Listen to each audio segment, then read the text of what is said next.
बूढ़ी माँ और नालायक बेटा।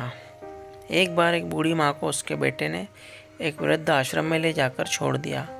इस माँ का ये वही इकलौता बेटा था जिसके लिए इस माँ ने जीवन भर संघर्ष किया। इस बेटे के लिए वो सब कुछ किया जो एक माँ को करना चाहिए। पूरा जीवन बेटे की ज़िंदगी के लिए कुर्बान कर दिया। खुद भूखा रह लेती है लेकिन बेटे को खाना खिलाती है। खुद गीले में सो जाती है, बेटे को सूखे में सुलाती है।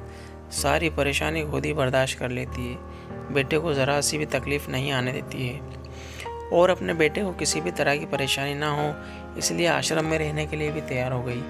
वृद्ध आश्रम में रह रही माँ हमेशा अपने बेटे को याद करती, मगर बेटा केवल साल में एक बार उसको मिलने जाता या फिर फ़ोन पर बात कर लेता। कई साल बीत गए। आश्रम से बेटे को एक दिन फ़ोन आया।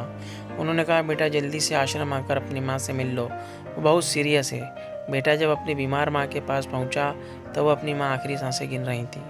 बेटे ने अपनी माँ से उसकी आखिरी इच्छा पूछते हुए कहा, माँ मैं तुम्हारे लिए क्या कर सकता हूँ, बताओ।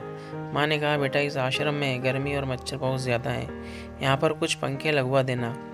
फ्रिज ना होने की वजह से यहाँ पर हम बूढ़ों को कई बार भूखे पेट ही सोना पड़ता है, क्योंकि किसी का दिया हुआ खाना ख़राब होने से नहीं बचा पाते।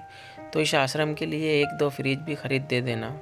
बेटे ने अपनी माँ की सारी बात सुनी और अपनी माँ से पूछा, आपने इतने साल यहाँ पर निकाल दिए पर आपने कभी भी ये बात मुझसे नहीं की, और अब जब आपके पास टाइम नहीं बचा है तब आप ये सब कह रही हैं, ऐसा क्यों?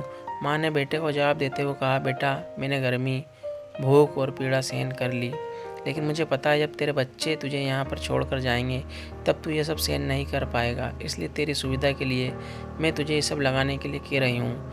दोस्तों, माँ की ये आखिरी लाइनें किसी भी बेटा या बेटी की आंखें खोलने के लिए सक्षम है। इतिहास हमेशा अपने आप को दोहराता है। अगर आप चाहते हैं कि आपके साथ अच्छा व्यवहार हो तो आपको भी अपने माँ बाप के साथ अच्छा व्यवहार करना पड़ेगा। वीडियो अच्छी लगी हो तो सब्सक्राइब करें।